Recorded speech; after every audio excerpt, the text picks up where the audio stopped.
प्रकाश गुप्ता जी, अहमदाबाद से। राधे राधे महाराज जी, आपके चरणों में कोटि कोटि प्रणाम। महाराज जी, जब पहला जन्म हुआ और इस आत्मा को ईश्वर की दिव्य लीला का अंग बनाकर इस संसार में भेजा गया था, वो ईश्वर की योजना का हिस्सा असल था। बात उसको सही ढंग से समझो तो बात समझोगे।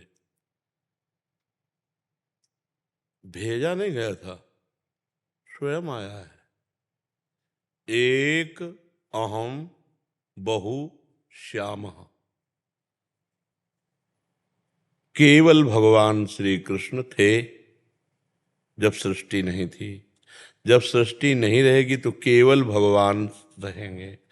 बीच में वो कह रहे हैं मत्ता परतरम नान्यत किंचिदस्ति धनंजय, मेरे सिवा कोई नहीं है।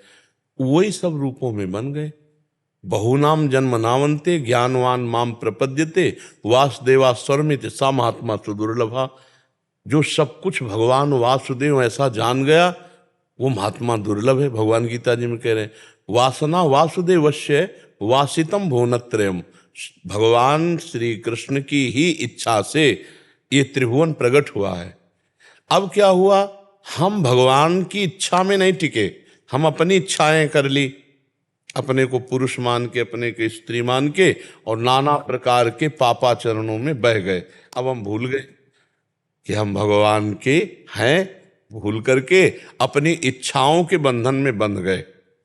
हमारा पहला जन्म कौन है? आप ये जैसे भगवान अनादि है ना, ऐसे भगवान की माया अनादि है। जैसे भगवान अनिर्वचनीय है ना, ऐसे भगवान की माया अनिर्वचनीय है। आज तक कहीं किसी भी शास्त्र में, धर्म ग्रंथ में तिथि तारीख नहीं लिखी कि अमुक समय रचा गया था संसार। आज तक कहीं नहीं। संसार की रचना का वर्णन है लेकिन काल का वर्णन नहीं है। समय, तिथि, जैसे आपकी मुच्छ किस तारीख को निकली थी आप बता सकते? आप ही की निकली है, आप नहीं बता पाएंगे। क्यों नहीं बता पाएंगे? जब आपकी निकली तो आप क्यों नहीं बता सकते? नहीं, हम बता नहीं सकते। यह है निर्वचनीय माया। कब आपका पहला जन्म हुआ नहीं बता सकते। अनादि और आखिरी में अनंत, अनादि और अनंत, ऐसी उसकी महिमा है। अब हमको वर्तमान के समय को सुधारना, पीछे की तरफ तो छोड़ो। जो हुआ जो होगा वो सब गया। हमें ना भूत की सोचना ना भविष्य की। अब हमें वर्तमान में मनुष्य शरीर मिला, अब हम जान जाए कि हम कौन है, हमारा कर्तव्य क्या है, हमारा लक्ष्य क्या है, हम कैसे भगवत प्राप्त हों, कैसे दुखों से निवृत्त हों। इस समस्या का समाधान करो। समझ पा रहे हो आप? इस समस्या का समाधान अगर नहीं हुआ तो चारों वेद कंठस्थ हों, 18 पुराण कंठस्थ हों, तो भी काम नहीं बनेगा। हमारा काम बनना है इसी जन्म में वर्तमान को भगवद स्मृति में लगाने से। तदर्पिता अखिलाचारिता तद्स्मरणेन परम व्याकुलते थे। समस्त आचरण भगवान को समर्पित कर दो और निरंतर भगवान का स्मरण करो। अभी आप समझ जाओगे कि आप कौन हैं। आपका ये शरीर आप तो नहीं है ना, इतना तो कहीं ना कहीं अध्यात्म से समझ ही रहे हैं ना, पर कहीं ये समझते हुए भी, समझाते हुए भी नहीं समझ रहे हैं। शरीर में है, आप देख लो, पकड़ो हमारी बात को, है ना, अपने इसी देहाभिमान में ही है। और जब तक ये देहाभिमान है तब तक भगवदानंद की अनुभूति नहीं हो सकती। इसीलिए इसको मिटाने के लिए भगवत सेवा, भगवत लीला कथा गायन, भगवत लीला कथा श्रवण, भगवत नाम कीर्तन, भगवत भक्तों का संग, इसी से देहाभिमान गलित होता है। जब अपने अंदर दैन्य भाव आ जाएगा ना कि सब हमसे महान, हम सबसे छोटे हैं, तो बिल्कुल भगवान के नजदीक पहुंच जाएंगे। तृणादपि सुनीचेन। जब अपने को सब तृण से भी नीच अपने को समझ लेगा। अभी तो ऐसा नहीं है, देहाभिमान बहुत बढ़ा हुआ है। तो इसको नाम जप के द्वारा, सत्संग के द्वारा, कीर्तन के द्वारा, भगवत कथा श्रवण, गुणगान, परोपकार के द्वारा हम पहले अंतःकरण को पवित्र करें और हमारी इच्छाओं का नाश हो। पूर्ति नहीं, इच्छाओं का नाश हो। इच्छा रहित होते ही आपके सारे प्रश्न खत्म हो जाएंगे। आपका सब ज्ञान प्रकाशित हो जाएगा। आप कौन है, कहां तक भटके और कहां से आप जागृत हुए, अब आपकी भटकन मिट गई कि नहीं, सब आपको ज्ञान हो जाएगा। ऐसे तर्क और वार्ता विवाद से इसके समस्या का समाधान नहीं। समस्या का समाधान भजन से है।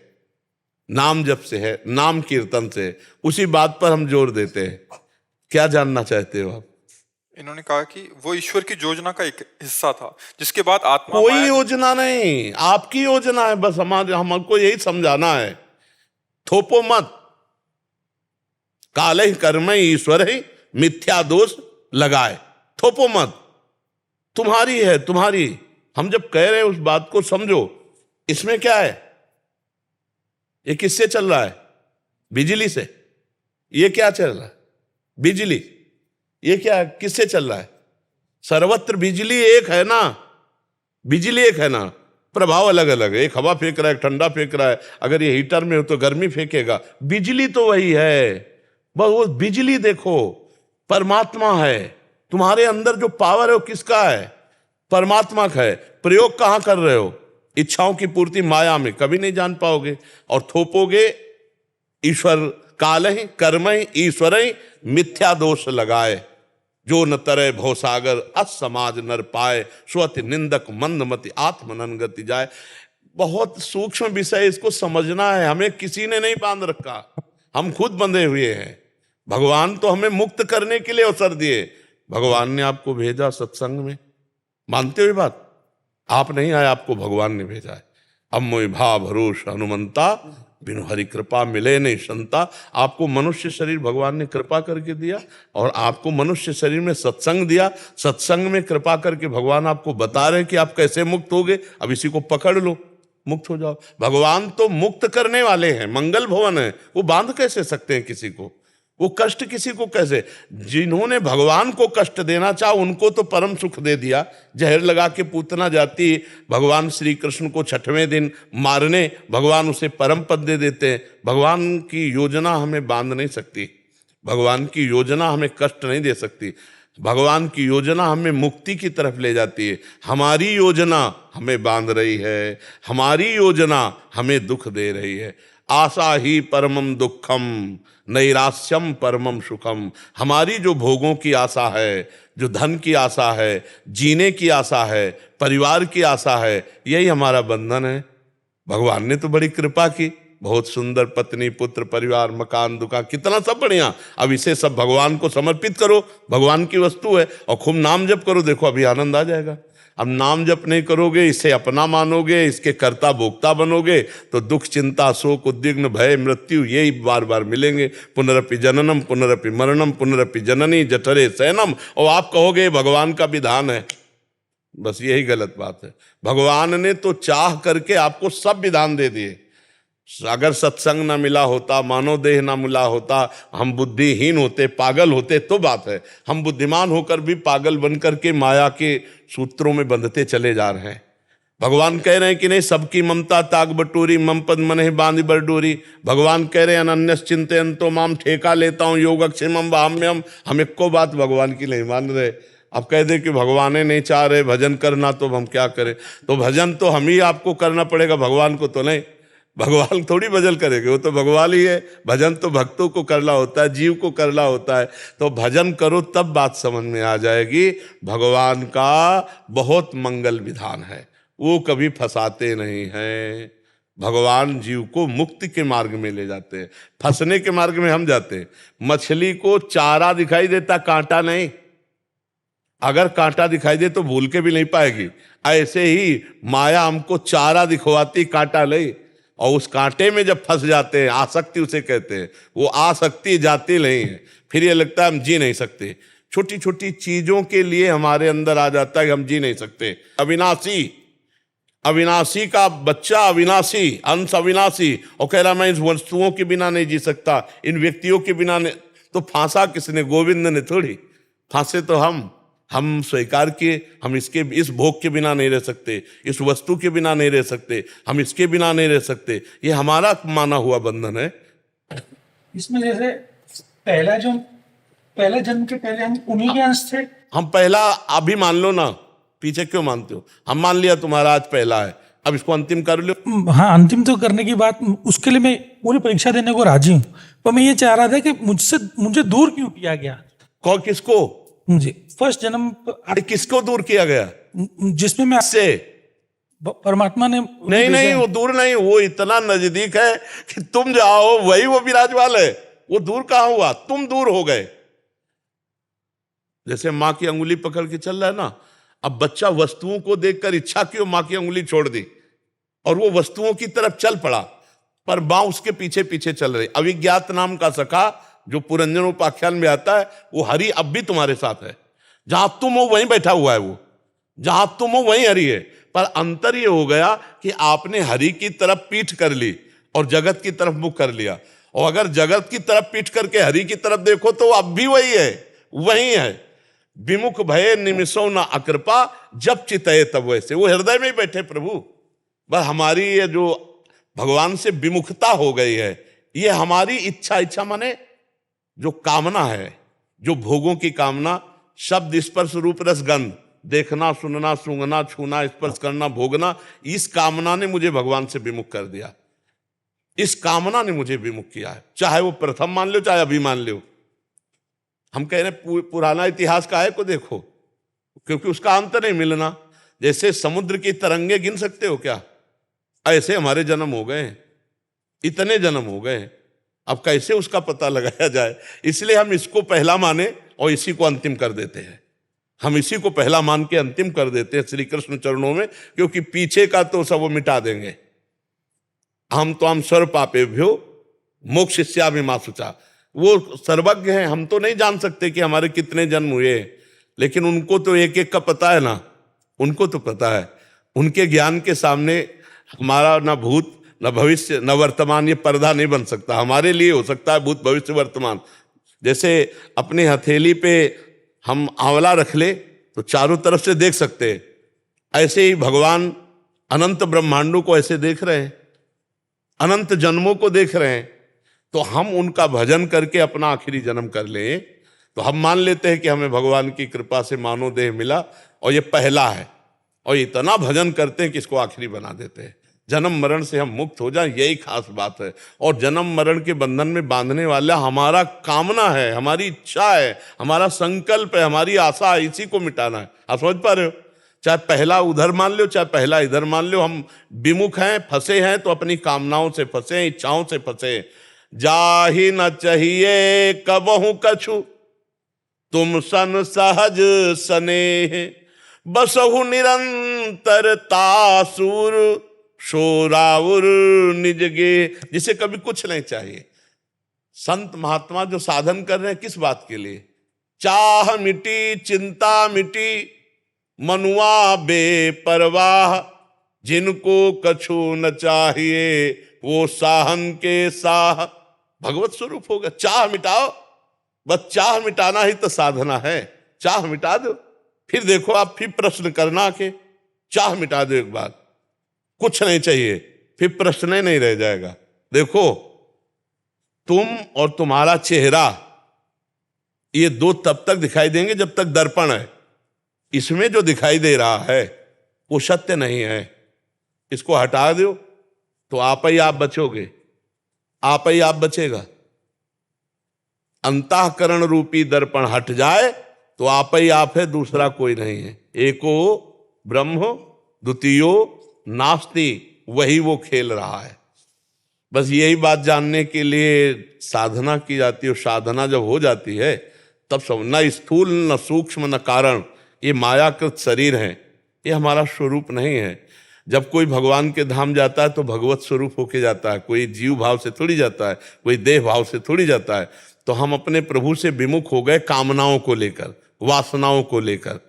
नहीं, अगर ये कामना वासना छोड़ दो तो अभी आप देखोगे कि प्रभु ही प्रभु हैं, आप कहीं नहीं हैं, आप कहीं है ही नहीं।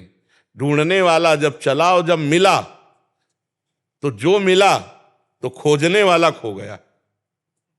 समझ पाओ तो समझ। महाराज जी आपकी कुछ बातें ऊपर ऊपर से जा रही है महाराज जी, इसको समझने के लिए क्या? तो अब भीतर भजन नहीं तो ऊपर से तो निकल ही जाएगी। अब अध्यात्म की बात को समझने के लिए कुछ कुछ तो जेब में रखी लो यार, इतनी महंगी बात है ऊपर से तो जो हम कह रहे हैं वो शास्त्र सम्मत और संत महापुरुषों के द्वारा जो अमृत मिला है वही हम आपको पिला रहे।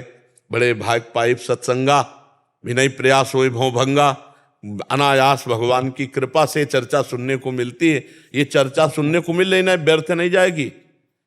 जैसे मंत्र ना भी जानता हो, झाड़ने वाला अगर सही है और झाड़ रहा है तो उसका विष उतर जाएगा सामने वाले का। वो मंत्र नहीं जान रहा कि क्या बोल रहा है, क्योंकि मंत्र का एक अपना प्रभाव है। तो इन भागवतिक बातों का एक प्रभाव है। जैसे आप बैठकर सुन रहे हो, ये खाली नहीं जाएंगे। कहीं ना कहीं आपके दिमाग के किसी कोने में अगर एक शब्द भी पड़ गया तो आपको उठा देगा, आपके जीवन की धारा को बदल देगा। तो शब्द तो व्यर्थ नहीं जाएगा, शब्द व्यर्थ नहीं, उसका प्रभाव होता है, शब्द का प्रभाव होता है। जब ये साधारण व्यवहारिक शब्द अपना प्रभाव दिखाते हैं तो भागवतिक शब्द अपना प्रभाव कैसे ले दिखाएंगे? भागवतिक शब्द भले ऊपर से ऊपर जाए लेकिन अमोघस्य वो अपना प्रभाव दिखा के रहेंगे। और अगर कहीं आप श्रद्धा और विश्वास पूर्वक सुन लिए तो बहुत जल्दी लाभ प्राप्त होगा जी। क्योंकि बिना श्रद्धा विश्वास के थोड़ा लाभ विलंब से मिलता है। भवानी शंकरो वंदे श्रद्धा विश्वास रूपिणो याभ्याम बिना न पश्यंत सिद्धा स्वांता स्तमीश्वरम। श्रद्धा और विश्वास कर लिया जाए तो संतों की वाणी से बहुत जल्दी लाभ प्राप्त हो जाए जी। मन में यदि कोई पाप होता है तो उसका भी कोई फल मिलता है महाराज जी? नहीं, कलिकर एक पुनीत प्रतापा मानस पुण्य हुए नहीं पापा। जैसे कलयुग में हम लोग रह रहे हैं महाराज जी, और जैसा मन में पाप आ जाता है, जैसे कभी किसी के प्रति द्वेष भाव आ गया या किसी बस क्रिया ना होने पावे, क्रिया नहीं हो रही और मन में है। हाँ, तो फिर उसको मिटा दीजिए। ज्यादा देर रखोगे तो आपको जला देगा, ज्यादा देर रखोगे तो उसका परिणाम तो नहीं मिलेगा लेकिन आपके अंदर गंदगी पैदा कर देगा। उसके लिए राधा राधा चलाओ, कृष्ण कृष्ण चलाओ, हरि हरि चलाओ, तो अंदर अवसर न मिले उसको ज्यादा बुनने का। तो जैसे हमारे अंदर किसी के प्रति पाप बात आ रही, किसी की निंदा की बात आ रही और हम उसको वाणी से कहें ना, वो अंदर ही उसको डिलीट कर दें। डिलीट करने के लिए डरता है राधा राधा राधा राधा राधा राधा। जैसे महाराज जी किसी के कोई आदमी किसी के साथ गलत कर रहा है और हम उसके प्रति बड़ा हमें द्वेष आ रहा है कि हम इसे मारे पीटे या मतलब इसके तो उससे भला बुरा लेकिन कह नहीं पा नहीं उसके हाँ, तो वो आपको दंड तो दिया नहीं प्रगट में ना, इसलिए आपके ऊपर कोई लागू नहीं होगा। दूसरी बात है कि आपका अधिकार नहीं है, कानून का अधिकार है। आप कानून में रिपोर्ट कीजिए, आप स्वयं दंड मत दीजिए, नहीं तो आप भी कानून से। गीता में लिखा हुआ है जैसे किसी के साथ आप पाप होते देख रहे हैं तो अभी आप पाप के भागी नहीं। आप हमारी बात समझिए, पाप होते देख रहे हैं तो आप कौन हैं? आप भारत सरकार के अधिकारी हैं या आप राजकुमार अर्जुन हैं? आप बात समझो। वहां जानते हो कौन है? चक्रवर्ती सम्राट महाराज युधिष्ठिर के भ्राता अर्जुन, जो नर नारायण के अवतार हैं। तो अगर वहां आदेश कर रहे हैं तो उनका अधिकार है, वो खोपड़ियां उड़ाएंगे अभी सबकी। आप उड़ा दोगे तो 302 में अंदर चले जाओगे, आप थप्पड़िया दोगे तो अभी आप कानून के अंतर्गत आ जाओगे। तो हम ये कह रहे हैं कि अगर कोई पापाचरण कर रहा है तो हम उसको सपोर्ट नहीं करेंगे और हम उसको मारेंगे नहीं, हम उसको बाधा पहुंचाएंगे। हम 4 लोग मिलकर उसको रोकने की कोशिश करेंगे और अगर नहीं हो रहा तो हम उसको रिपोर्ट करेंगे। हम ऐसी व्यवस्था करेंगे कि अब वो अपराधी अपराध में आगे ना बढ़ पावे, लेकिन अपने को बचा के। अगर आप उस समय उसको पीटने लगे, मारने लगे, तो हमारे भारत सरकार का कानून आपने हाथ में ले लिया तो हमें लगता है आप भी कानून के द्वारा अपराधी हो गए। नहीं हो गए? आज बाबा मंगला जो हमने की तो बाबा एकदम हमको याद आई आपकी, और मैंने कही आज बाबा से मिले बना हम जो है क्या जाएंगे नहीं। लाडली जी को याद आई, लाडली जी के पार्षदों को याद आई, वो तो लाडली जी के। लाडली जी क्यों के छोड़ी क्यों है आस, मन होए क्यों उदास, चल संतन के पास बिन मोल दे पिवाए, तेरो लगे ना छदाम है जाए सब काम, सब जग को भुलाए फिर भरे गौरंग श्याम, और श्याम नाम बूटी के आगे ये दुनिया लागे झूठी झूठी, जीवन मूर और अनूठी मत जाने झूठी, जीवन मूल। बाबा कौन कौन ने पी ये बूटी? बोले शेष शारदाद, भक्त ध्रुव और प्रहलाद, जानो नारद ने स्वाद भयो बाबरो बिहस, हस पीगो अमरीश व्यास आदि जे मुनीश, गज भालू गीद कीस, गज हाथी, भालू जामवंत, गज भालू गीद बंद, गीद जो है क्या है, और जो है कीस बंदर, गज भालू गीत कीस लियो सबरी ने रस, रस पावन बस गई वृंदावन, याए पी गई गोपू बधू की जीवन मूर, और अनूठी मत जाने झूठी जीवन मूर। छोटी सी उम्र नदी तीर को सोतर, जैसे जो वृक्ष नदी किनारे हुए बाबा भाई पानी कबू बहा के ले जा सके। जी बाकी कोई उम्र ना है बाबा, कृपा है बाबा किशोरी जी की कि नदी किनारे है। छोटी सी उम्र नदी तीर को सोतर, और बड़े दिए की सी झर आयु तेल रहो नस, जरे बाही पे पतंग जार डार निज अंग, और मूण बंदर को ढंग फंस गयो मोह बस। बाबा बंदर जब कोई चीज निकाले है ना तो दोनों हाथ से निकाले जी, लेकिन निकाल ना पावे। जी। फंस गयो मोह बस, फंसो दो करन के सतना है, क्योंकि तेरी माया गांठ न खूटी जीवन मूर, और अनूठी मत जाने झूठी जीवन मूर। मेरी तो कुल पूज्य तुम श्री ब्रजभान कुमार, श्री जग दुख हरणी राधिका, मैं आयो तेरे द्वार। काहू को बल भजन है मेरी श्यामा,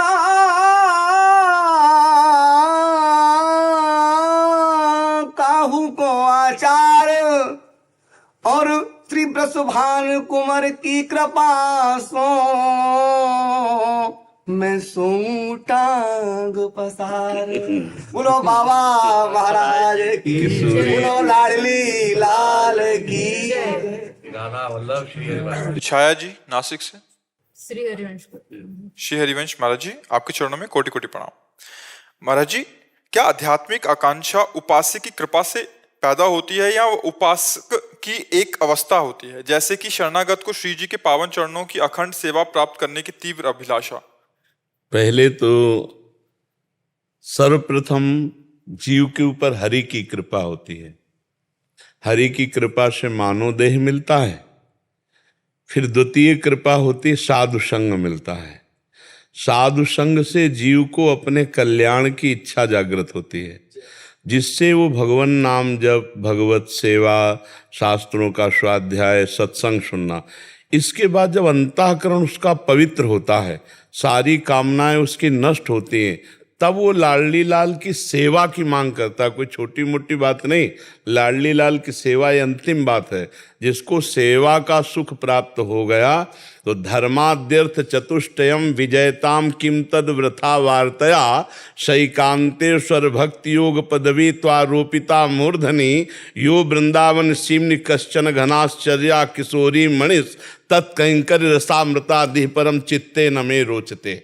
धर्म अर्थ काम मोक्ष ये चार पुरुषार्थ शास्त्रों में हैं, लेकिन जब श्री जी की सेवा की चाह प्रकट होती है तो उस उपासक के हृदय में सब बेकार लगने लगते हैं। धर्म अर्थ काम मोक्ष, धर्माद्यर्थ चतुष्टयम विजयताम, ये बाहर विजय को प्राप्त हो, हमारे ब्रज और वृंदावन में इनका कोई पूछने वाला नहीं। धर्म अर्थ काम मोक्ष, और बोले ईश्वर की एकांतिक भक्ति, बोले उसको भी नमस्कार करते हैं, हमको जरूरत नहीं। तो बोले आप क्या चाहते हो? बोले जो वृंदावन की सीमा में विराजमान श्री लाडली जो महाराज है उनके चरणों की दास्ता। इस जब ये श्री जी की सेवा की भावना जागृत होती है तो ये अंतिम बात होती है, मोक्ष अभिलाषा का त्यागी, तब लाडली जी की सेवा का अधिकार, वो भी लाडली जी के प्रेमी रसिक सेवकों का संग हो तो। अगर रे मन रसिकन संग बिन रंचन उपजय प्रेम, यदि लाडली के लाडलों का प्रेम नहीं है उनके रसिक जनों का संग नहीं है, तो लाडली जू की सेवा सुख की अभिलाषा नहीं जागृत हो सकती कि मैं प्यारी जू के चरणों में महावर लगाऊं, मैं प्यारी जू को फूलों से श्रृंगार करूं, प्यारी प्यारे को भोग लगाऊं, प्यारी प्यारे को सुख पहुंचाऊं, झूला झूलाऊं, उनको लाड लड़ाऊं। ये जब लाडली जू के प्यारों की कृपा होती है, जो रसिक जन है, तब ये लाभ प्राप्त होता है। तो हमें लगता है कि सब कृपा ही कृपा है, इसमें हमारा पुरुषार्थ कहीं नहीं है। हमारा एक ही पुरुषार्थ है कि जो हमको बताया गया वो हम मान लें और वैसे चल दें। होना तो सब कृपा से ही है। हम खूब नाम जप करें, अपने पवित्र आचरण रखें, अपना लक्ष्य रखें प्रभु की प्राप्ति। ये हमारी तरफ से हो तो शेष सब प्रभु की तरफ से पूर्ण हो जाएगा। जैसे बिना हमारी सोच समझ के हमें मनुष्य जन्म दिया, हमारी कोई समझ नहीं थी, हमें सत्संग दिया, हमारी कोई समझ नहीं थी, लाडली जू महाराज का जो आगम निगम पुराण अगोचर है उनका परिचय मिला, राधा नाम का परिचय मिला। अब हम इसी में लग जाएं, तब हमारा कृपा का आदर हुआ, नहीं तो कृपा का अनादर हुआ। और कृपा का अनादर होगा तो अशांति, दुख, चिंता, शोक बढ़ेंगे, और कृपा का आदर होगा तो आनंद आनंद ही रहेगा। हर समय आनंद बढ़ता चला जाएगा। आनंद कंद प्रभु जिनके आश्रित हैं वो हमारी लाडली जो है। जाके अधीन सदाई सांवरो या ब्रज को सिरताज, हमारे माई श्यामा जू कौर काज, हमारी महारानी जू, इनकी सेवा की लालसा कृपा से ही होती है। इसमें कोई साधन पक्ष नहीं। ये तो संभाव्योपि विरंच नारद शिव स्वयं भुआ देरनया। भगवान शंकर, देवर्षि नारद जी, श्री सुखदेव जी, बड़े बड़े महापुरुष आकांक्षा करते महारानी जी के चरण रज पाने के लिए। महारानी जी कौन है? जो अखिल कोटि ब्रह्मांड नायक परात्पर ईश भगवान श्री कृष्ण जिनके सामने खड़े, वो हमारी बात। ये उन्हीं की कृपा से आकांक्षा होती है, इसमें साधन पक्ष नहीं। या गुण साधन ते नहीं हुई, तुम्हारी कृपा पाओ कोई कोई। हमारे यहाँ ध्रुवदास जी कह रहे, सबे अंग गुणहीन हो, ताको जतन न कोई, एक किशोरी कृपाते जो कछु होए सो होए। जैसे अभी आपने दोहा सुना, वो हरिराम व्यास जी कह रहे, काहू के बल भजन को, काहू के आचार, व्यास भरोसे कुंवरी के, सोवत पाम पसार। महारानी जी की अधीनता स्वीकार करके उनके ध्यान में, उनके चिंतन में निश्चिंत हो गए। अब हमें कल्याण की फिक्र नहीं, मोक्ष की चिंता नहीं, जीवन की चिंता नहीं। अब ये सारा भार महारानी के चरणों में अर्पित कर दिया। ये सब कृपा से होता है। हम उस कृपा का आदर करें। जैसे नाम जपना है, लीला गायन करना है, पवित्र आचरण करना है, धर्म पूर्वक चलना, ये कृपा का आदर है। मनमानी आचरण, मनमानी खान पान, तो फिर ये अनादर है। कृपा का अनादर करने वाले को भगवत प्रेम या भगवदानंद की अनुभूति नहीं होती। जो हमको कृपा मिली है हम उसका आदर करें तो हमें प्रेम और लाडली जो मिल जाएंगी। बहुत कृपालु है, हाँ, बड़ी दया। सहज स्वभाव पर्यो नवल किशोरी जू को, मृदुता, दयालुता, कृपालुता की राशि है। ने कहूँ न रिस कहूँ, भूली हूँ न होत सखी, रहत प्रसन्न सदा हिये मुख हास्य है। ऐसी सुकुमारी प्यारे लाल जू की प्राण प्यारी, धन्य धन्य धन्य तेई जे इनके उपास है। वो धन्य है जो लाडली जू के गोरे चरणारविंद की ठसक में रहता है। हाँ, क्योंकि रसघन मोहन मूर्तिम विचित्र केलि महोत्सवोल्लसितम, राधा चरण विलोडित रुचिर शिखंडम हरिम बंदे। जिनके चरणों की वंदना संपूर्ण संसार करता है वो हरि, जिन गोरे चरणारविंद में मोर मुकुट पधराते हैं वो हमारी श्री लाडली जी महाराज है। ये कृपा से होता है, किसी साधन से नहीं होता है जी। आप सही, आप जो आपने बोला है अक्षरशः वही मतलब आप जैसे बताते हो ना, उससे जहाँ मैं जॉब करता हूँ तो ऐसे ही चीजें चल रही हैं। और इतना कॉमन है कि जैसे आप जितने धर्म से रिलेटेड चीजें बताते हो उतना कॉमन वो वहाँ धर्म है। हाँ, बिल्कुल बिल्कुल बच्चा, बिल्कुल है। तो हमें लगता है कि सत्संगी बच्चों को ऐसे बच्चों से भी बचना चाहिए जो उनको अपनी गंदगी में घसीटना चाहें, चाहे बच्चे हो चाहे बच्चियां हो। हमें तो लगता है जीवन को पवित्र रखने वाला ही हमारे राष्ट्र का अच्छा सेवक हो सकता है, समाज का सेवक हो सकता है और अपना भी कल्याण कर सकता है। भ्रष्ट आचरण वाला ना अपना कल्याण कर सकता है ना दूसरों को सुख दे सकता है। वो केवल अपनी वासना का खेल खेल सकता है। सकता है। इसलिए ये boyfriend girlfriend live in relation ये हमको तो नहीं समझ में आया, आगे भगवान समझा देंगे तो भले समझ में आवे, अभी तो हमें समझ में नहीं आया। क्यों? हाँ, तो पवित्र रहना। महाराज जी एक चीज, मतलब एक बस आखिरी प्रश्न, मतलब हृदय में बहुत जलन होती है कि हमसे, आपने एक बार सत्संग में कई बार भी बोला है कि धाम आए तो बहुत सावधान रहें, क्योंकि यहाँ पे जो अपराध बनता है वो वज्र की लीक। तो महाराज जी अगर क्या है मुझसे, मुझे लगता है, और आज आपने सत्संग में 32 अपराध और वो बताए, तो महाराज जी वो इसमें हमने एक बात और कही, अगर सत्संग में सुनाओ तुम, वो अगर रोज सत्संग सुनेंगे तो सब चीज मिल जाता है। हमने कहा जो धाम में आए उनको कोई ऐसी गलती लगी कि मेरे द्वारा कोई अपराध बन गया, तो यहां से जाते समय धाम को प्रणाम करें।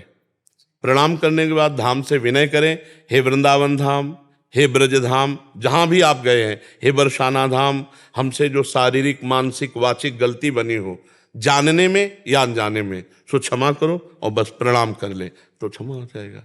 पर ये सूत्र तब लागू होगा जब हमसे अनजाने में गलती हो। अगर हम वहां से तय करके लाए और वृंदावन में खूब अपराध किए और फिर इसके बाद का हे वृंदावन धाम हम जाए, तो वो बात नहीं मानी जाएगी। हाँ, वो बात नहीं, हाँ, वो फिर मतलब वो उसका दंड का पात्र बने कि वो अच्छा सूत्र मिल गया, इससे बचने के बाद हमसे हो गई चूक, हमसे कोई गलती हो गई, अनजाने में हो गई, विवश, वो उसके लिए हम प्रार्थना करें।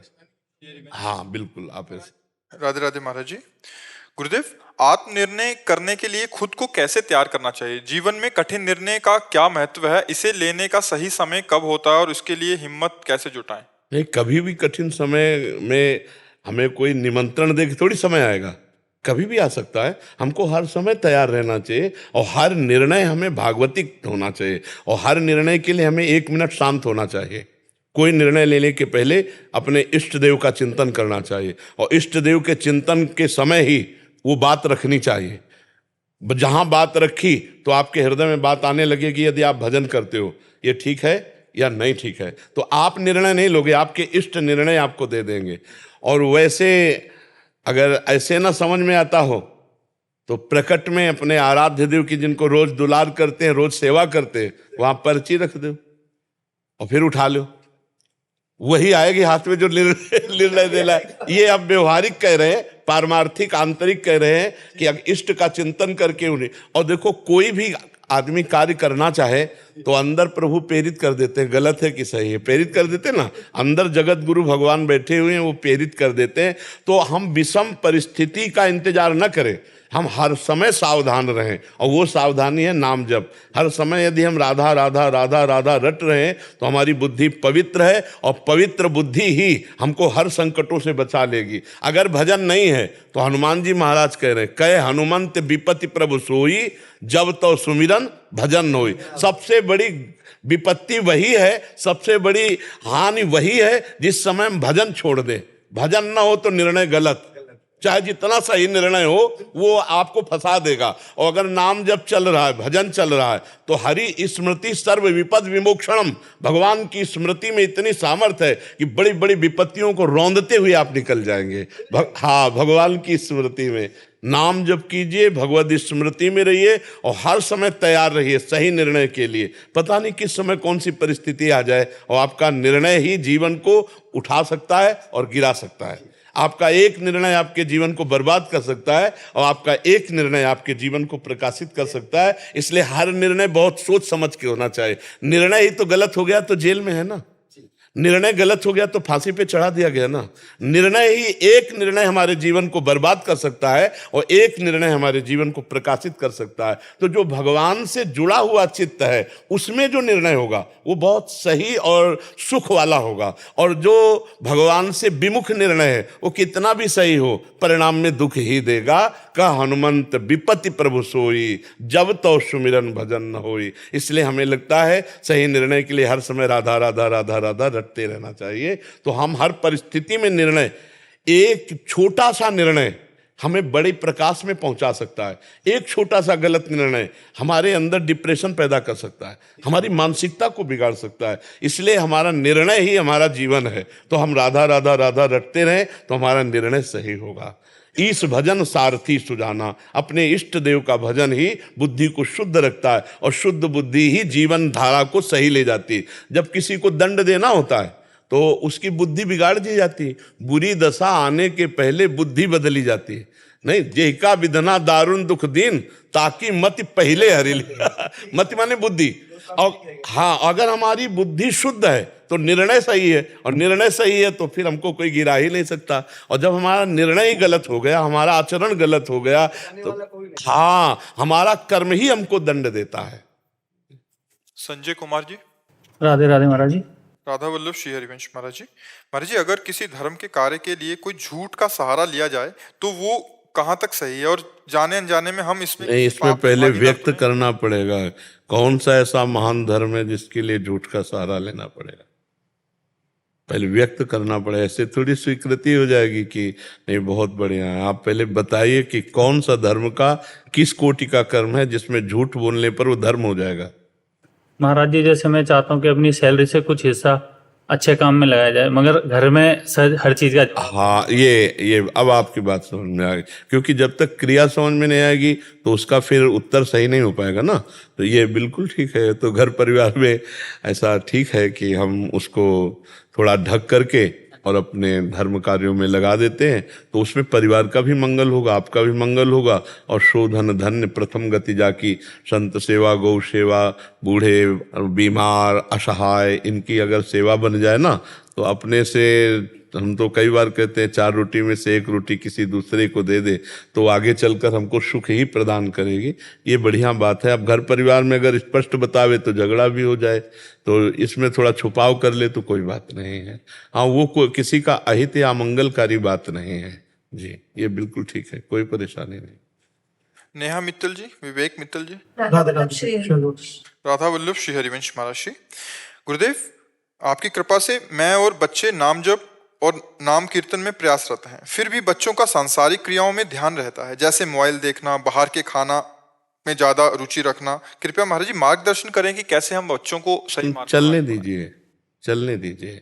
हमको इतना देखना है कि वो धर्म विरुद्ध आचरणों में न चले जाएं, बस।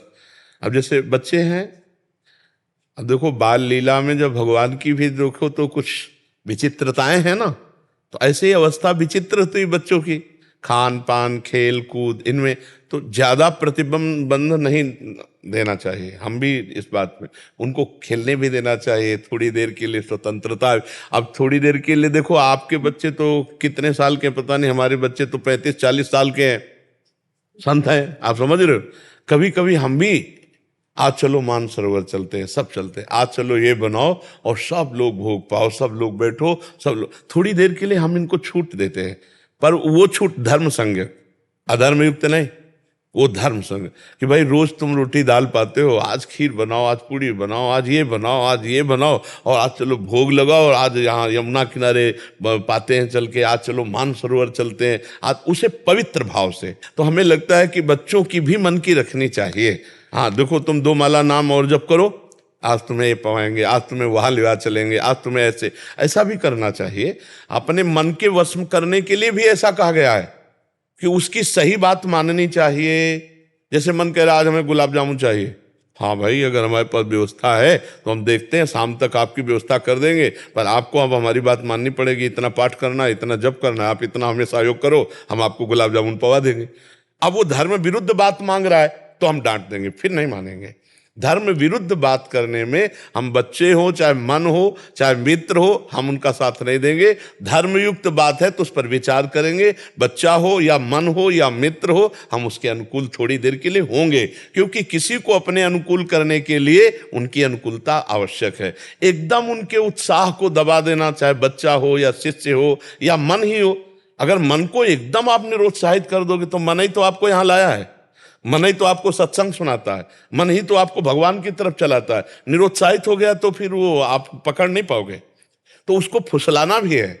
गुरुदेव, ये चॉकलेट की जिद करते हैं, फ्रूटी की करते हैं, जिनमें अभी मिलावट इतनी हो गई है कि इनको बचाना बहुत भारी। हाँ, तो ऐसे जैसे आम ले आओ, घर में दूध मिलाकर उसको आम का अमरस बना के पिला दो। हम भी इनको कोशिश करते हैं बोलने की, ये सब करने की, इनको बचाने की, भारी है अभक्ष। हाँ बिल्कुल बिल्कुल। ये हमारी बात उस समय समझते नहीं है, जिद पे अड़ जाते कहाँ कभी कभी इनकी भी जिद पूरी कर दे। इनके अम्मा बाबा तो पहले ही पूरी कर दे। हाँ कभी ऐसा सब दुकानें ऐसी नहीं है, बहुत से जैसे हमारे वृंदावन में बहुत सी ऐसी पवित्र दुकानें हैं जिनमें महंगा तो मिलेगा लेकिन आपको मिलावट या गंदा ऐसा अभी तक हमें, अब आगे क्योंकि हम पूर्व से सुनते चले आए संतों से कि अमुक अमुक दुकान जैसे ब्रजवासियों की है वो बड़ी पवित्र भाव से ऐसे, तो वैसे प्राय बहुत मिलावट वाली सब बातें आ गई हैं। अब पनीर को भी देखो तो वो नकली, दूध देखो तो नकली, घी देखो तो नकली। अब ऐसा समझ में नहीं आता कि आखिरकार किस पर विश्वास करें। तो ऐसे कोशिश करें बच्चों को जहाँ तक हो सके घर के पदार्थों पर ज़्यादा, अगर बच्चे मतलब उद्दंडता ही करने लगे तो कभी कभी शासन भी करना चाहिए। शासन और प्यार दोनों के द्वारा संभालना चाहिए, पर कभी कभी उनके मन की भी पूरी करनी चाहिए। इसलिए इनको वृंदावन यही कह के लेके आते हैं कि भैया आप चलो वृंदावन, वहां पे बिना प्याज लहसुन का आपको सब कुछ मिलेगा। हाँ हाँ, यहाँ तो वो अधिकतर हमें लगता है कि पवित्र ही होगा, धाम में तो प्राय पवित्र। तो ये बहुत समस्या है। अब बच्चे भी चूंकि नादान है, जानते नहीं ना इस विषय को, इसलिए इनका हट होता है, मुझे ये चाहिए वो मुझे चाहिए। बहुत सी ऐसी वस्तुएं हैं जो घर में अच्छे से बनाई जा सकती हैं और बच्चों को पवाई जा सकती है। तो हमें लगता है कभी कभी शासन करके और दुलार प्यार करके घर में अपने हाथ से पवित्र बनाकर इनको पवाओ तो ज्यादा अच्छा रहेगा। जी। जितेंद्र सिंह जी। राधा राधा वल्लभ श्री हरिवंश महाराज जी। महाराज जी, आजकल कहीं कहीं सुनने को मिलता है कि सत्य को अपनी सुविधा के अनुसार तोड़ मरोड़ कर बताया जाता है। हाँ, जब साधना नहीं है, भजन नहीं है, तो शास्त्रों के शब्द ऐसे समझ में आ जाएंगे क्या? मान लो अभी 10-12 की स्कूल की पढ़ाई पढ़ी और थोड़ा अगर मन आया तो व्याकरण पढ़ लिया, नहीं तो शास्त्रों का प्रवचन करने लगे अर्थ की प्राप्ति के लिए, सम्मान की प्राप्ति के लिए, तो ऐसे ही समझ में आ जाएंगे शास्त्र में जो लिखा है। तो फिर अपनी वासना की पूर्ति के लिए शब्दार्थ तो बदल ही देंगे, ना वो भावार्थ पकड़ पाएंगे ना वो रहस्यार्थ पकड़ पाएंगे, क्योंकि उसके लिए भजन चाहिए। आप उपनिषदों में देखिए कि जैसे किसी उपनिषद के सूत्र को किसी ऋषि के द्वारा शिष्य को बताना है तो बोले 12 वर्ष आप आश्रम में सोने लगाइए। अब वो 12 वर्ष ऋषि के आश्रम में रहा, ब्रह्मचर्य से, संयम से, नियम से, रोज त्रिकाल संध्या स्नान। 12 वर्ष बाद बता दिया तुम प्राण नहीं हो। अब वो चिंतन किया मैं प्राण नहीं, अब उसको अनुभव हुआ मैं प्राण नहीं, क्योंकि 12 वर्ष की साधना है ना। अब साधना तो है नहीं, अपनी वासनाओं की पूर्ति के लिए, अर्थ की पूर्ति के लिए, भोग, नाम, प्रतिष्ठा, ये सब, तो वो शास्त्र के शब्दों का रहस्यार्थ क्या समझ पाएंगे, उनका भावार्थ क्या समझ पाएंगे? अब वो शास्त्र को तोड़ मरोड़ कर अपने अनुकूल बोलेंगे तभी तो उनकी चाहत पूरी होगी। तो ये तो निश्चित है, क्योंकि शास्त्रों का अर्थ केवल पढ़ने से थोड़ी आता है। जैसे एक PhD पढ़े आए हुए तो जब शास्त्र की बात, तो हम कहा देखो पहले हमको ये बताओ, वो कह रहे थे कि हम धर्म शास्त्रों में PhD किए, तो हम कहा पहले हमको ये बताओ तुम काम विजयी हो कि नहीं, तुम क्रोध विजयी हो कि नहीं, लोभ विजयी हो कि नहीं, वृंदावन में बैठे हो, झूठ मत बोलना। तो बोले ये विषय ही नहीं है। तो हम कहा PhD भी हमसे काहे को बात करते हो? भाई धर्म के विषय को तभी जान सकते हो जब धर्मात्मा स्वयं आप बनो। धर्मात्मा पुरुष तितिक्षु होता है, सहनशील होता है, वो काम वेग को, क्रोध वेग को, मोह वेग को, मद वेग को जो सह सकता है वही और सब इसमें परास्त होते हैं। नहीं तो फिर शास्त्र का अर्थ कैसे समझ में आएगा? पहले जैसे राजा लोग तिजोरी संपत्ति जहां रखते थे ना, खजाना, वहां कई मार्ग बनवाते थे और भूल भुलैया कर देते थे। उसमें से वही जाएगा जो राजा का पर्सनल आदमी है, वो उस मार्ग को जानता है, उन भूल भुलैया में नहीं जाएगा, सीधे खजाने पहुंच जाएगा। ऐसे शास्त्रों में ना ब्रह्म तत्व, भगवत प्रेम आदि खुला नहीं रखा है, घुमा के खजाने में ऐसे रखा है कि गुरु के द्वारा ही, जो गुरु सेवी है, भजनानंदी है, वही उस शब्दों के मार्ग से पहुंच पाएगा, उस तत्व में नहीं तो पहुंच पाएगा। आप कभी सुनते हो भागवत में एकादश स्कंद का कथा हो रही तो हमें बताना, कोई बिरला कहेगा एकादश स्कंद जो उद्धव जी को भगवान जाते समय उपदेश दे रहे हैं, खजाना रखा हुआ है, पर वहां जब स्वयं की पकड़ नहीं है तो फिर उसका प्रवचन कैसे होगा।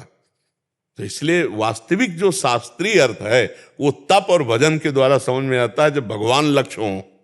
अगर पैसा लक्ष्य है तो फिर लक्ष्य समझ में नहीं आता। बातें बना लो, जैसे एक बार आगरे से 2-3 विद्वान आए थे तो हित धाम में तो तर्क के लिए, तो उनसे कहा देखो शास्त्र का मतलब है हम अपने अंदर के दुर्गुणों पर विजय प्राप्त करें। अगर आप केवल बातचीत करने आए हो कि कितना क्या कैसा, तो हम पहले हम हारे हैं, हार हमसे पहले लिखवा लो, हम हारे हुए, आप जीत गए। और अगर शास्त्र का मतलब समझना चाहते हो तो निर्विकार होकर परमात्मा की प्राप्ति के लिए तो चर्चा कर लो। और अगर ये हारो और जीत तो पहले हम हारे हैं, क्योंकि उससे क्या होना है। और शास्त्र का फल है कि जो हम जाना हम उस पर चले, तब तो उसका अनुभव। तो चलने वाला तो प्रभु है। तो बहुत विचित्र खेल है, समझ लो अर्थ कैसे समझ में आएगा शास्त्रों का। महाराज ये कह रहे हैं कि जो ज्योतिष शास्त्र में जो मंत्र होते हैं बहुत बड़े बड़े होते हैं, तो जैसे किसी का कुछ बताना होता है उपाय के लिए, तो ये राधा कृष्ण बोल देते हैं कि राधा कृष्ण जप कीजिए, उससे उनको लाभ भी मिलता है। तो ये इसमें कोई ज्योतिष शास्त्र नहीं नहीं नहीं, हर शास्त्र का सार भगवान का नाम है। ये बिल्कुल ऐसा कोई भी मंत्र ऐसा भी नहीं है कि जो भगवान से जुड़ा ना हो। कोई भी मंत्र भगवान से जुड़ करके, और जब हम राम कृष्ण हरि राधा जो भी नाम देते हैं तो इसीलिए नाम को महामंत्र कहा गया है, क्योंकि मंत्रों को तो पवित्र अवस्था में उच्चारण कर सकते हैं, और नाम को अपवित्रा पवित्रो वा सर्वावस्थांगतो पिवा या स्मृत पुंडरीकाक्षम सवायाभ्यंतर शुचि। वाय और अभ्यंतर दोनों तरह से पवित्र हो जाता है। करीब 1000 कुंडलियां देखी तो सब में राधे कृष्ण बोले तो सबको फायदा। हाँ नहीं बिल्कुल मुझे लग रहा है कि कहीं ज्योतिष के नहीं नहीं नहीं नहीं नहीं नहीं, सब शास्त्रों का सार भगवान का आश्रय और भगवान का नाम है। बहुत सुंदर, बहुत धन्यवाद। मन बहुत दुखी है तो मैं आया हूँ यहाँ पे आपसे मिलने के लिए। वृंदावन की पहचानी वृक्ष लता तरु वल्लभी थे, लेकिन यहाँ के वृक्ष काटे जा रहे हैं। अभी की घटना है कुछ दिन। हाँ इधर कहीं सुना कि हाँ बहुत से सैकड़ों वृक्ष काटे। मन बड़ा दुखी हुआ तो मैंने हाँ हमारा भी दुखी हुआ, पर इसमें कोई बस अपना हो नहीं सकता ना। यहाँ मतलब इसका विरोध हो कि आप वृंदावन में ये तीर्थ धर्म क्षेत्र भागवतिक क्षेत्र है, यहाँ की लताओं को आप नहीं काटेंगे। तब सैकड़ों वृक्ष काटे गए, अभी इधर छठी कला की तरफ सैकड़ों वृक्ष काटे गए, वो हमको भी पता है कि उस वृक्ष में से है ना खून तक आयो है। तो मतलब वो तो सब सजीव ही है, यहाँ तो निर्जीव तो कछु भी ना है। बिल्कुल, पर वो बाहर के लोग हमारी बात नहीं समझेंगे, अपनी बात नहीं समझेंगे, ये सहना पड़ेगा। हरिराम व्यास जी ने लिखा कि मथुरा खुदत कटत वृंदावन, पहली बाणी में लिखा हरिराम व्यास जी ने। तो उस समय दुखी थे वो महापुरुष। अब देखो जहाँ कोई जगह खरीदेगा तो पहला काम करेगा लता को उखाड़ के और बिल्डिंग बनवाएगा। पहला लता एक भी नहीं लगाएगा, और एक लता लगाने में कितना समय लगता है, रोज उसको ताकते रहो तब वर्षों में जाके वो कुछ उठती है। 25-25, 30-30, 40-40 वर्ष की लताएं लोग काट के फेंक देते हैं। इतना सुंदर पीपल का वृक्ष था, कोने उखाड़ के फेंक दिया। लताओं को तो कौन सम्मान कर रहा है? अब कोई भगवत प्रेमी महात्मा हो सोई भले सम्मान करे, नहीं तो अब ये तो सहना ही पड़ेगा। कलिक फंस गए मनुष्य, ये नहीं पता कि कैसे उद्धार होगा। बिल्कुल, ये लताएं भगवत स्वरूप, इनकी कृपा मात्र से उद्धार हो जाए। वृंदावन की जो लताएं हैं ये प्रिया प्रीतम के प्रेम स्वरूप हैं, लेकिन ये बात तो यहाँ रजोप से भी जानेंगे ना, बाहर के थोड़ी जानेंगे। उनको तो एक पेड़ दिखाई दे रहा है, साधारण बम्बुल नीम दिखाई दे रहा है, कार के लिए आ रहे हैं बाबा। बाबा ऐसी स्थिति के रात्रि में, और रात में आ कट गया। हाँ जब बंद करा के कटवा दिया, और सोचिए कि वहां पर चिड़िया कितने जीव जंतु रात्रि में कहाँ भागे होंगे। मनुष्य अगर रात्रि में सो रहे और कोई एकदम से घर उजाड़ दो तो कहाँ भागेगा। धन्यवाद। अरे आप महाराज जी एक बात मतलब आपसे शेयर करनी है और कुछ पूछना भी था। जैसे अभी जब से आपको सुनना शुरू किया है, आपने बोला है कि जो एक गर्लफ्रेंड बॉयफ्रेंड वाला कल्चर है वो बहुत खराब है, लेकिन महाराज जी आपसे जब नहीं सुना था तब कॉलेज में ऐसे मित्रता हुई थी। लेकिन महाराज जी अगर उसका जीवन पर्यंत निर्वाह करे बच्चा सुना होगा, हम कई बार कहा है कि अगर हम कहते हैं कि मित्रता करना दोष नहीं है, 4 विद्यार्थी पढ़ रहे हो, चाहे बच्ची हो चाहे बच्चा, मित्रता, लेकिन व्यभिचार करना दोष है। जब तक पाणी ग्रहण संस्कार माता पिता की अनुमति से ना हो जाए तब तक ब्रह्मचर्य से रहो, व्यभिचार मत करो। व्यभिचार करने से तुम बहुत तरह से गिर जाओगे, बहुत तरह से हानि हो जाएगी। अगर उसी को पत्नी बनाना है तो भी व्यभिचार मत करो जब तक पाणी ग्रहण संस्कार ना हो जाए। ये अगर ऐसे चलोगे ना तो बहुत अच्छा रहेगा, और नहीं फिर गिर जाओगे, फिर संयम में। और तुमको सच्ची बताएं, व्यभिचारी पुरुष एक में आसक्त नहीं हो सकता। व्यभिचारी धर्मात्मा पुरुष तो सीमा में एक में हो सकता है, व्यभिचारी पुरुष नहीं रह सकता। जो कि अरे हम पूरे जीवन निर्वाह करेंगे और पहले से ही गंदे आचरण करने। देखो गाँव की बात बता रहे हैं, बच्चा जब ब्याह होता था ना तो दूल्हा दुल्हन को अलग रखा जाता था तब तक जब पूरे गांव के देवी देवता पूज जाते थे। आज भी हमारे प्रसाद में अच्छा, सबका आशीर्वाद मिल जाता था, तब फिर हाँ, तब फिर उनका जो घर गृहस्थी के अब आप समझो, न देवी न देवता न पूजा न मंत्र न कुछ। अब तो फिर अब जीवन क्या रह गया? अब गृहस्थी लायक रहे क्या गए? अब उनका मिलन क्या होगा? क्या मिलन होगा? उनका क्या उत्साह होगा? क्या उनका पति प्रेम होगा? क्या उनका पत्नी प्रेम होगा? तो ये जो अपने भारत का हाँ बहुत पवित्र व्यवहार है। इसलिए हमें लगता है कि अगर तुम दोस्त भी बनाए हो तो माता पिता को अपनी बात सामने रखे, और हाँ, और उनकी अनुमति से पाणी ग्रहण संस्कार करके ही गृहस्थी धर्म का भोग करे। नहीं तो मित्रवत बना रहे, तब तक संयम से बना रहे तो और अच्छा रहेगा। इससे हमने कभी विरोध नहीं किया, इसमें विरोध नहीं किया। ये तो और हम अच्छा मानते हैं कि मान लो दोनों मिल करके राजी हो गए, अब पवित्र रहना, और इसके बाद माता पिता को अपने अपने राजी किया और फिर ब्याह कर लिया, तो आप तो हाँ आनंद करो, गुरुजनों का आशीर्वाद, माता पिता का आशीर्वाद, और भजन करो। ये गंदी बातें ठीक नहीं। आजकल तो बच्चा बहुत गंदा चल गया, हमको तो ज्ञान ही नहीं था, हमें बताया गया ब्रेकअप। ये हमें बहुत खतरा लगा। ब्रेकअप मतलब महीना भर आपके साथ और महीना भर आपके साथ, महीना भर आप, ये क्या है? ये कभी नहीं करना चाहिए। अच्छा आए नाश की निशानी। हाँ, ये हमारे मतलब भारत का कल्चर नहीं है। महाराज जी, आप सभी बैंक में कार्यरत हैं महाराज जी, जो बैंक वगैरह में होते हैं, तो पूरा दिन आपके किसी का एक का प्रश्न था कि पूरा दिन मतलब तनाव जनित स्थिति रहती है, पूरा दिन ऐसा पब्लिक डीलिंग में रहता है कि उस समय हम कैसे भगवत चिंतन और एक अच्छे मार्ग और एक अच्छा कार्य कर सकते हैं? तनाव तब जब आप भगवत विमुख जीवन व्यतीत करोगे तो तनाव बना ही रहेगा, और नहीं तो रात दिन सेवा। आप तनाव हमें होना चाहिए, हर समय कष्ट में रहते हैं लेकिन कोई तनाव नहीं। क्यों? हम उसका उत्तर दे रहे हैं, वही आपको पकड़, क्योंकि हम बार बार सोचते हैं भगवान ने हमको ये सेवा दी है, और भगवान की सेवा ही हमारे जीवन का परम कर्तव्य है। अब जो बैंक में आ रहा है आपसे, उस पर भगवत दृष्टि हो जाए कि भगवान इसके रूप में आ रहे हैं, और बहुत प्यार से बर्ताव किया, अपने अधिकारानुसार कार्य पूरा किया, और हे भगवान अंदर से ये कार्य का जो समय गया, ये जो कार्य वो मैं आपको समर्पित करता हूँ। और नाम जब 1 बार 2 बार 4 बार राधा राधा, और फिर आप देखो आपके हृदय में तनाव रहता है या आनंद रहता है? कष्ट में आनंद रहता है, कष्ट में आनंद रहता है, नवीन उत्साह रहता है हर समय। देखो आप तो आए तो 2 मिनट को लगा ना कि हमें तो 2 मिनट मिले, लेकिन हम ये घंटों से सिलसिला चला रहे हैं। तनाव हमें हो जाना चाहिए, तनाव नहीं है। ये सब लोग आते हैं तनाव मुक्त होने के लिए आते ला, अगर हम ही तनाव में हो तो इनको तनाव मुक्त कैसे करें? तनाव होता है तब जब हम भगवत विमुख होते हैं। हमारी बात मान लो, चाहे तुम लाखों रोज कमाओ, और अगर भगवान का चिंतन नहीं, अध्यात्म विहीन चिंतन है, तो इतनी ओवर थिंकिंग होगी कि आपका तनाव मिट ही नहीं सकता है। इतनी कामनाएं, इतनी जरूरत, इतनी माया है। और अगर नाम जप कर रहे हो, भगवत भाव से युक्त हो, तो 2 रोटी और नमक खाओगे ना तो भी तनाव मुक्त रहोगे। नाम जप, गोस्वामी तुलसीदास जी कह रहे, तब लगी कुशल न जीव कहूं, सपने हूं मन विश्राम, जब लगी भजत न राम कहूं, शोक धाम तज काम। और सबसे बड़ा तनाव ये कि हमें मरना है, जाना है। कब मरना है ये भी पता नहीं है, पर मरना है। यहां से जाना, कुछ लेके नहीं जाना, न तुम्हारा पद जाएगा, न बैंक बैलेंस जाएगा, न परिवार जाएगा, न शरीर जाएगा, कुछ नहीं।